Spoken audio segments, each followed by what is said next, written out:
Bonjour à tous, j'espère que vous allez bien les uns et les autres dans ce temps particulier et je suis ravi de vous retrouver pour ces deux derniers épisodes consacrés au livre biblique d'Esther. Ces dernières semaines, une date était sur toutes les lèvres, le 11 mai. Il y a des dates comme ça qui restent gravées dans nos mémoires. La date de notre mariage, la date de notre anniversaire ou l'anniversaire de nos proches. Pour les Juifs, le 13 du mois d'Adar, c'est-à-dire le 7 mars 473 avant Jésus-Christ, est une date importante. C'est une date clé dans l'histoire d'Israël. C'est ce dénouement heureux qui est fêté lors de la fête de Purim. Les Juifs du monde entier, depuis 23 siècles, célèbrent cette grande victoire avec une sorte d'un grand carnaval et des défilés dans les rues. Cette fête célèbre le sauvetage miraculeux du peuple juif et c'est aussi un encouragement à se rappeler du jour du salut à venir. Il y a une divergence ici entre les juifs et les chrétiens. Les juifs affirment que le Messie doit encore venir, alors que les chrétiens affirment que Jésus-Christ est déjà venu. Il est le Messie et nous attendons simplement son retour victorieux. Le livre d'Esther nous invitera donc à considérer la victoire et la libération à venir lors du retour de Jésus-Christ.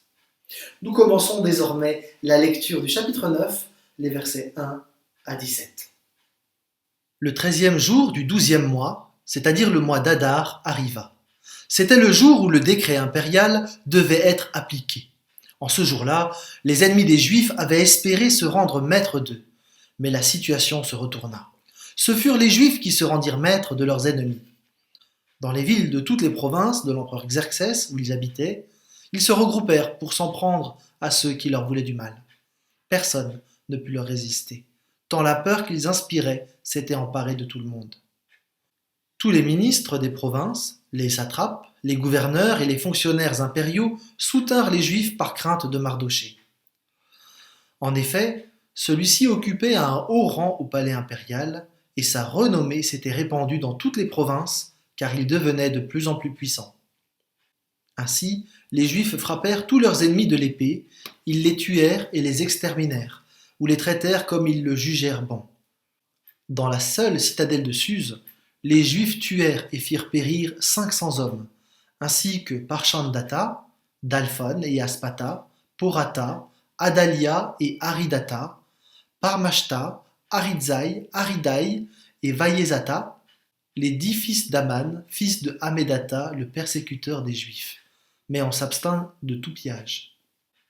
Le jour même, l'empereur fut informé du nombre de victimes dans la citadelle de Suse.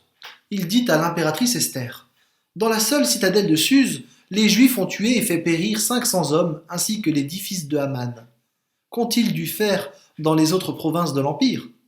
Néanmoins, si tu as encore une requête à formuler, elle te sera accordée. Quelle est ta demande? Tu l'obtiendras. » Esther répondit, « Si l'empereur le veut bien, qu'il accorde aux Juifs de Suse la permission d'agir demain comme aujourd'hui, et que l'on pende les corps des 10 fils d'Aman à la potence. » L'empereur donna l'ordre de procéder ainsi. Un nouveau décret fut promulgué à Suse, et les 10 fils de Haman furent pendus. Les Juifs de Suse se rassemblèrent donc le 14e jour du mois d'Adar, et tuèrent 300 hommes, mais sans piller leurs biens. Les autres Juifs disséminés dans les provinces de l'Empire se réunirent aussi pour défendre leur vie et garantir leur tranquillité vis-à-vis de leurs ennemis. Et le 13e jour du mois d'Adar, ils tuèrent 75 000 de leurs ennemis, mais sans piller leurs biens. Le 14e jour du mois, ils cessèrent tout massacre et firent de ce jour un jour de festin et de réjouissance.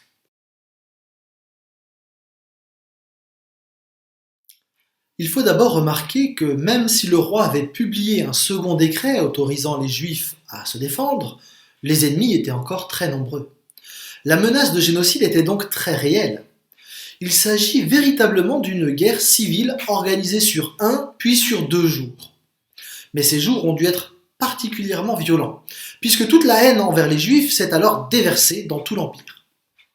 Certains les tenaient pour responsables des défaites militaires récentes contre les Grecs, d'autres les méprisaient à cause de leur communautarisme, d'autres encore ne savaient pas vraiment pourquoi, mais ils pouvaient laisser libre cours à leur rage.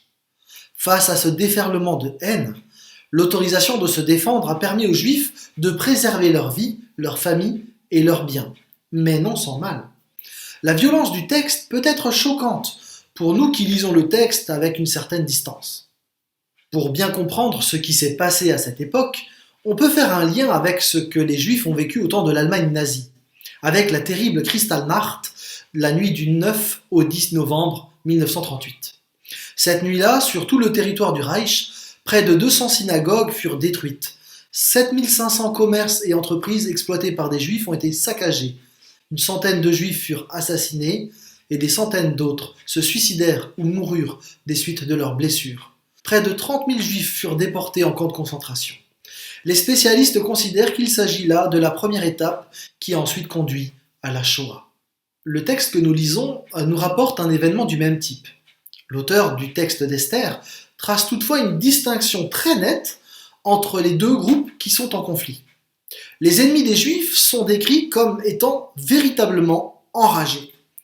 Ils bravent toutes les difficultés pour tuer les descendants d'Israël. Les autorités soutiennent les Juifs ont le droit de se défendre, et le Dieu d'Israël vient de montrer son existence en plaçant Mardochée à la tête de l'Empire perse. Malgré ça, ce sont des milliers d'habitants qui viennent attaquer les Juifs. Ils veulent accomplir le programme d'Aman, tuer, massacrer et détruire en pillant. A l'inverse, si les Juifs usent de violence pour se défendre, ils ne profitèrent pas de l'occasion pour s'enrichir davantage sur le dos de leurs ennemis. La mort ne frappa que ceux qui en voulaient à leur vie avec une rage frénétique. À la fin de la première journée, malgré la violence des conflits, tout n'était pas terminé. Le caractère d'Esther ne permet pas de penser qu'il y avait chez elle un désir de vengeance. Sa demande s'explique si l'on admet qu'il y avait encore des endroits où des gens voulaient tuer des Juifs. C'est donc pour mettre fin à cette menace qu'Esther demande une prolongation du conflit. Le texte précise plusieurs fois que les Juifs agissent pour défendre leur vie. L'auteur ne parle pas des victimes juives, même s'il y a dû en avoir. Son but était simplement de relater la survie de son peuple qu'Aman avait voulu faire disparaître définitivement et que Dieu avait miraculeusement préservé. La pendaison des fils d'Aman se situe aussi dans ce cadre de la légitime défense, même s'il est clair que cela servirait aussi d'avertissement à quiconque songerait par la suite à vouloir s'en prendre au peuple juif. En réalité, ce type de pendaison n'était pas exceptionnel. Ainsi, en 480 avant Jésus-Christ, Xerxès remporta la fameuse bataille des Thermopyles contre Léonidas, roi de Sparte, et ses 300 hommes d'infanterie qui résistèrent courageusement. Tous les Spartiates périrent dans la bataille, mais l'empereur fit quand même suspendre sur une croix le corps sans vie de Léonidas pour le déshonorer et montrer à tous ce qu'il en coûtait de s'opposer à lui. Le texte d'Esther présente donc tout ce combat sous le thème de la légitime défense. On pourrait entrer dans un débat sur la possibilité ou non pour un chrétien de porter des armes, ce qu'on entend aussi par guerre juste ou guerre légitime, mais je ne vais pas le faire. C'est un débat complexe qu'on ne peut pas résumer en quelques secondes, d'autant plus qu'il y a probablement un peu de marge entre la réponse théorique et ce qui serait vécu en temps de violence comme celui décrit dans le livre d'Esther. Surtout, je crois que le texte met l'accent sur autre chose que la légitime défense qu'il décrit simplement.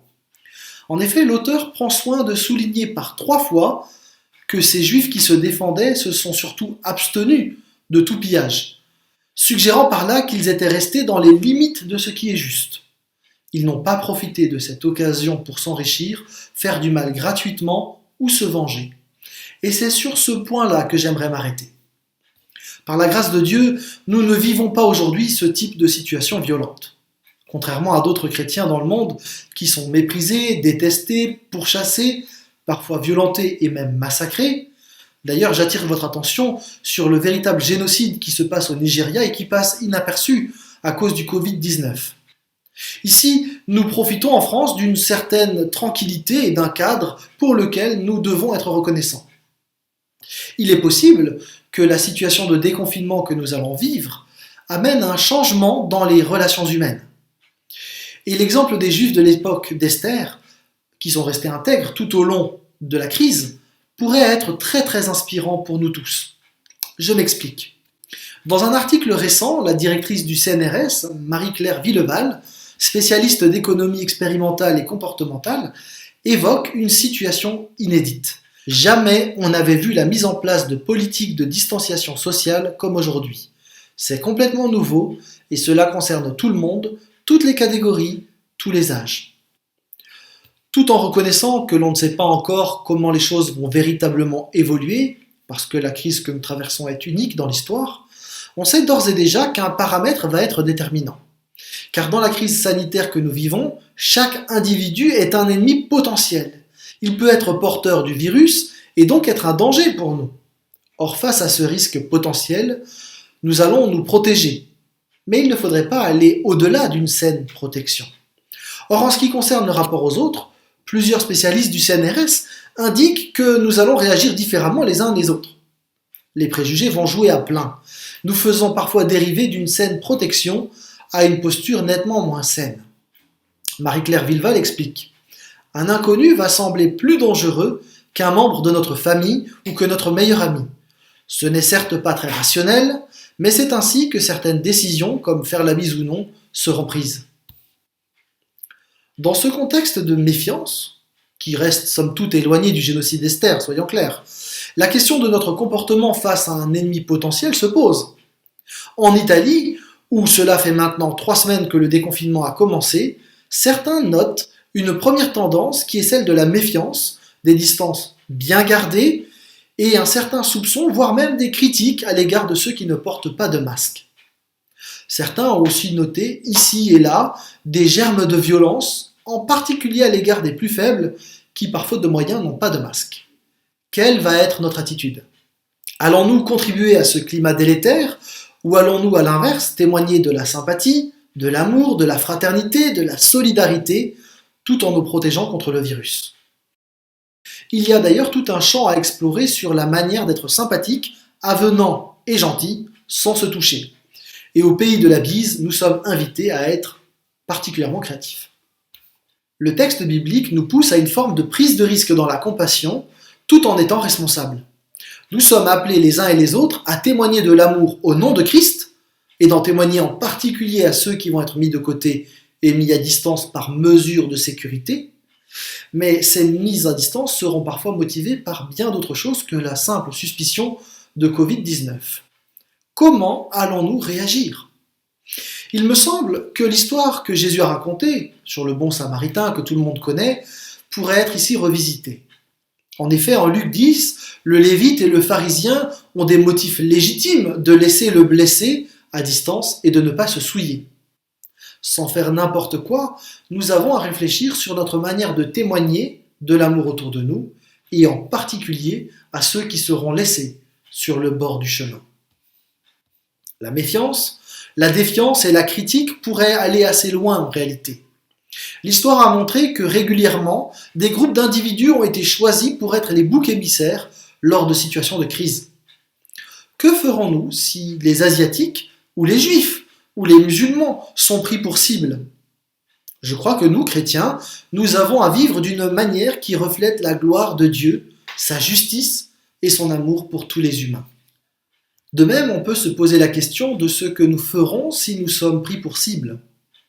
Quand bien même nous serions amenés à nous défendre, au moins verbalement, face à des critiques et des accusations injustes, nous devrons toujours rechercher en premier la gloire de Dieu. Qu'est-ce que Jésus ferait à notre place dans notre situation ? Voilà une question qui pourrait être bien utile pour nous aider à avancer dans cette nouvelle période. Que le Saint-Esprit nous aide à vivre comme il le souhaite. D'être des artisans de paix, que ce soit à l'école, au travail, dans la rue, dans les quartiers où nous vivons ou dans les villages où nous habitons. Ce que je demande dans mes prières, c'est que votre amour abonde de plus en plus, en connaissance et en vraie sensibilité, qu'ainsi vous sachiez discerner ce qui est important, afin que vous soyez sincères et irréprochables pour le jour du Christ, et que vous soyez remplis du fruit de justice qui vient par Jésus-Christ à la gloire et à la louange de Dieu.